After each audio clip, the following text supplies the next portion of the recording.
દીકરી છે તો લક્ષ્મીનો અવતાર કહેવાય. આજે દીકરીને મારતા તો એટલે કંસને સમજાવ્યો, ભાઈ આ તો દીકરી છે, આ સ્ત્રી છે, આ તારું શું બગાડી શકવાની. અને દીકરી તો લક્ષ્મીનો અવતાર કહેવાય, એને મરાય નહીં.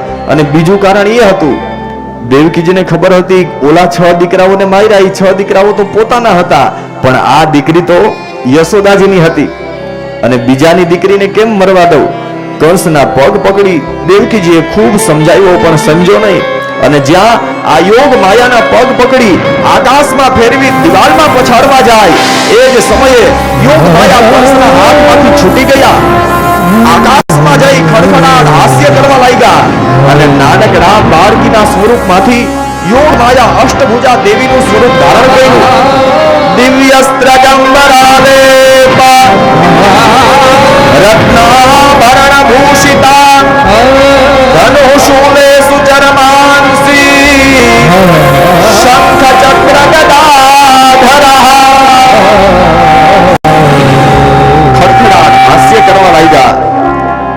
અષ્ટભુજા દેવીનું સ્વરૂપ ધારણ કરી અને પોતાના 8 હાથમાં ધનુષ, શૂલ, તલવાર, ખડગ ધારણ કરી, શંખ ચક્ર ગદા ધારણ કરી અને ખડખડાટ હાસ્ય કરતા કરતા કંસની સામે જોઈને કહેવા લાગ્યા કે મંદ બુદ્ધિના મૂર્ખ કંસ, મને મારીને તને કઈ ફાયદો નહીં થાય. કારણ કિમયા હતયા મંદઃ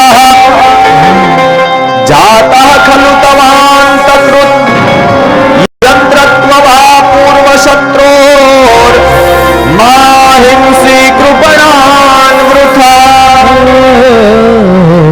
ખડખડાટ હાસ્ય કરતા કરતા યોગ માયાએ કહ્યું, કિમયા હતયા મંદ, મંદ બુદ્ધિના કંસ, મને મારવાથી તને કઈ ફાયદો નહીં થાય. કારણ યત્ર ક્વવા પૂર્વ શત્રોર, તને મારનારો તારો શત્રુ તો ક્યારનો જન્મી ચૂક્યો.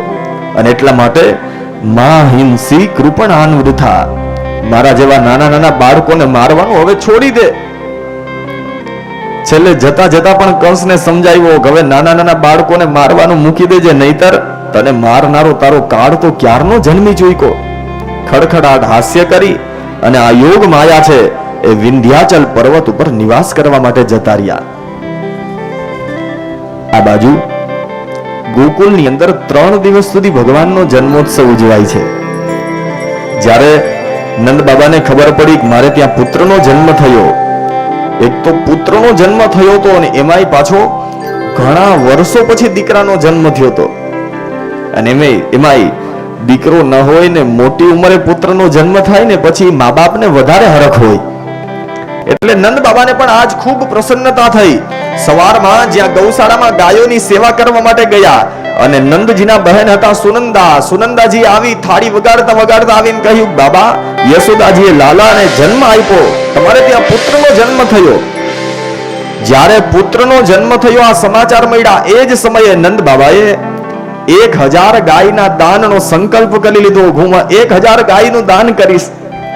કારણ શાસ્ત્ર કહે તમારે ત્યાં પુત્રનો જન્મ થાય ત્યારે જે દાન કરો ને એનું અક્ષય ગણું પુણ્ય મળે. 7 જગ્યાઓ એવી હોય કે આ 7 સમયે તમે જે દાન કર્યું હોય ને, આમ તો દાન તો ગમે ત્યારે થઈ શકે, પણ 7 સમયે તમે જે દાન કરો, દાન એકવાર કર્યું હોય પણ એનું પુણ્ય દિવસે દિવસે વધે. આ 7 જગ્યાઓ કઈ? ખલે યજ્ઞે વિવાહે ચ સંક્રાંતો પુત્ર જન્મની ગ્રહણે વ્યતિપાતે ચ દાનમ ભવતિ ચાક્ષયમ. શાસ્ત્ર કહે કે ગમે ત્યારે દાન કરી શકાય, પણ આ 7 સમયે તમે જે દાન કર્યું હોય એનું પુણ્ય દિવસે દિવસે વધે. બાકીના સમયમાં તમે જે દાન કરો, એકવાર દાન કર્યું હોય તો એનું એક જ વાર પુણ્ય મળે, પણ આ 7 સમયે તમે જે દાન કરો ને એ દાન એકવાર કરો પણ એનું પુણ્ય છે એ દિવસે દિવસે વધતું જાય. અને આ 7 જગ્યામાં પેલું કહ્યું ખલે.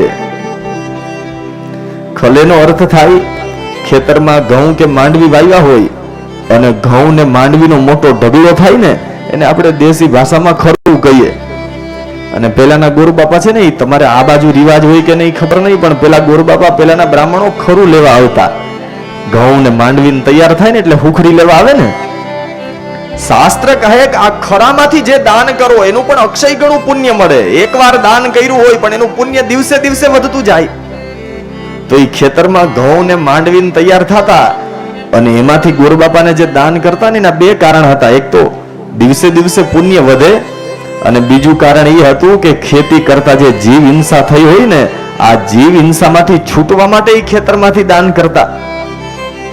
અને તમારા ઘરમાં પૈસાને સારી રીતે ભોગવવો હોય ને તો એક વસ્તુ જીવનમાં ઉતારજો. જેટલો પૈસો કમાતા હોય, કોઈ પણ આજીવિકાનું સાધન હોય એમાં ક્યાંક ને ક્યાંક અનીતિ બધાયથી થઈ જતી હોય. દિલીપભાઈ, ધંધો કરતા હોય તો એમાં ક્યાંક અનીતિ થઈ જતી હોય, નોકરી કરતા હોય તો એમાં ક્યાંક અનીતિ થઈ જતી હોય, ખેતી કરતા હોય તો એમાં ક્યાંક જીવ હિંસા થઈ જતી હોય. અને એવું નથી તમારે જ કરવું પડે, એ નિયમ અમને લાગુ પડે. શાસ્ત્ર કહે કે અમે બધા તમારું દાન લઈને આવીએ તો તમે કઈ પૈસા નથી આપતા, પૈસાની હારે હારે તમારું પાપ કેટલું આપો છો એ ખબર છે. અને બ્રાહ્મણનો ધર્મ છે રોજ સવારમાં ઉઠી સંધ્યા ગાયત્રીના જપ કરવા જ જોઈએ, નહીતર તમારું લીધેલું પાપ અમને ખાઈ જાય. જે કઈ પણ પૈસો કમાતા હોય સારી રીતે પૈસાને વાપરવો હોય તો બસ ખાલી એક વસ્તુ જીવનમાં ઉતારજો. જેટલો પૈસો કમાવ એમાંથી 10મો ભાગ દાન કરવા માટે કાઢો. દાન કરવાથી ધન પવિત્ર થાય. અને મેં પેલા પણ કીધું ને, પૈસો બધાય પાસે હોય પણ લક્ષ્મી છે ને બધાય પાસે નથી હોતી. અને સીધી રીતના 10મો ભાગ ન કાઢીએ ને તો પછી આપણે જ ગુજરાતીમાં કહેવત છે ને કે સીધી આંગળીએ ઘી ન નીકળે તો આંગળી સેજ વાકી કરવી પડે. એમ આપણા જ શાસ્ત્રમાં કીધું, દશાંશ હરિનો ભાગ ન ખર્ચે સીધો રહીને પછી 1000 ગણું લઈ જાય ઈશ્વર અગ્નિ થઈને. કાં તો એવી બીમારી આવે 2 લાખ 5 લાખ 10 લાખ એમાં વહી જાય. અને કાં આવે ચોર તો સાંભળો સાથી લાવે. તો જે કઈ પણ પૈસો કમાતા હોય એમાંથી 10મો ભાગ દાન કરવા માટે કાઢો તો તમારું ધન પણ પવિત્ર રહે. તો પેલું ખલે જે ખેતરમાં ઘઉં ને માંડવીનો મોટો ઢગલો કર્યો હોય ને એમાંથી દાન કરતા એનાથી જીવ હિંસામાંથી પણ મુક્તિ મળતી. અને એ ખરામાંથી જે દાન કરો એ દાન એકવાર કર્યું હોય પણ એનું પુણ્ય દિવસે દિવસે વધે. બીજું યજ્ઞ, તમારા ઘરમાં જ્યારે યજ્ઞનો પ્રસંગ હોય ત્યારે જે દાન કરો ને એનું પુણ્ય પણ દિવસે દિવસે વધે. વિવાહે જ્યારે ઘરમાં લગ્નનો પ્રસંગ હોય ને આ લગ્નના સમયે બેનું દીકરીઓને વસ્ત્રનું દાન કરો, ગોરબાપાને દાન આપો. આ દાન એકવાર કરો પણ વિવાહના સમયે લગ્નના સમયે જે દાન કર્યું હોય એનું પુણ્ય પણ દિવસે દિવસે વધે.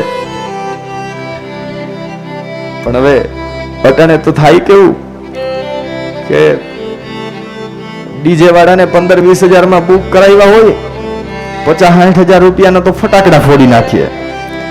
ગાવા વાળા આવ્યા હોય વળી પાછા એને દેવાના થોડાક. જમણવારની ડીશ નબળી તો હાલે નહીં, 200-250 રૂપિયાની ડીશ કરાવીએ. અને મુહૂર્ત નક્કી થયું હોય ત્યારથી પૈડું સિંચાય ત્યાં સુધી ધક્કા કોણ ખાતા હોય? છેલ્લે સમજી લેવું. પણ એકવાર તમારા ગામના ભૂદેવને વધાવો, બહુ સંતોષી બ્રાહ્મણ તમને મળ્યા છે. પણ લગ્નના સમયે તમે જે દાન કરો એનું પુણ્ય પણ દિવસે દિવસે વધે. ખલે યજ્ઞ વિવાહે સંક્રાંતો.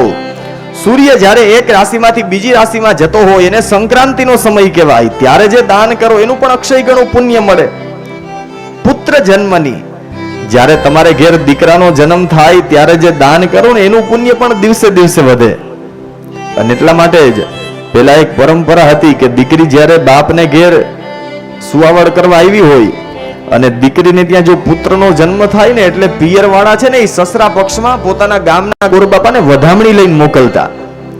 ગોરબાપા ત્યાં તો વાહનનો સિસ્ટમ નહોતી એટલે હાલીને જ્યાં સસરા પક્ષ હોય, સસરાનું ગામ હોય, દીકરીને સસરાને ઘેર જઈને પુત્ર જન્મની વધામણી આપે અને સસરા પક્ષ વાળા દાન કરે. કારણ તમારે ત્યાં દીકરાનો જન્મ થાય ને જે દાન કરો ને એનું અક્ષય ગણું પુણ્ય મળે. પછી કહ્યું ગ્રહણે, જ્યારે સૂર્ય ગ્રહણ કે ચંદ્ર ગ્રહણનો સમય હોય ત્યારે અને વ્યતિપાત નામનો યોગ હોય આટલા સમયે જે દાન કરો, એકવાર દાન કર્યું હોય ને એનું પુણ્ય દિવસે દિવસે વધતું જાય.